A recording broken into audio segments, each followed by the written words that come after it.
Namaste.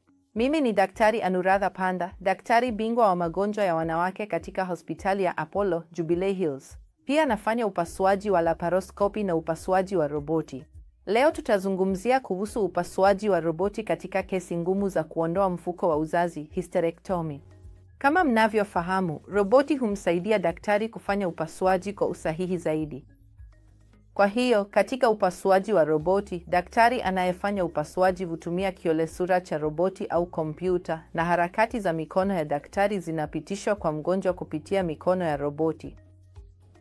Sasa, hysterectomy ngumu ni meaning. Kwa mfano, kama una mfuko wa uzazi mkubwa sana wenye uvimbe wa fibroid wengi unaojaza nyonga yote, au umewahi kufanyiwa upasuaji mara nyingi kabla, kama vile upasuaji wa kujifungua mara nyingi, laparotomy nyingi, au mtu ana uzito mkubwa sana na BMI ya juu.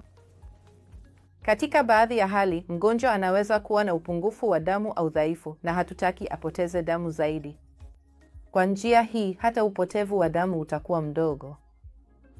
Au katika kesi za endometriosis, kwa mgonjwa mwenye endometriosis anayehitaji hysterectomy, ambapo kutakuwa na uambatano mwingi. Kwa hivyo, katika kesi hizi, roboti itakuwa bora kuliko laparoskopi. Kwa sababu kwenye mfumo wa roboti, nini kinatokea? Mikono ya roboti, vifaa vyake vina uwezo wa kuzunguka nyuzi 360. Hivyo, vifaa vinaweza kufika ndani kabisa kwenye nyonga na upasuaji unaweza kufanyika kwa uangalifu mkubwa. Na pia, mwonekano mzuri unasaidia kufanya upasuaji kwa ufanisi zaidi. Kwa hiyo, katika hali hizi zote, mgonjwa anaweza kufaidika na upasuaji wa roboti ambapo kuna upotevu mdogo wa damu, maumivu kidogo, na muda mfupi wa kulazwa hospitalini.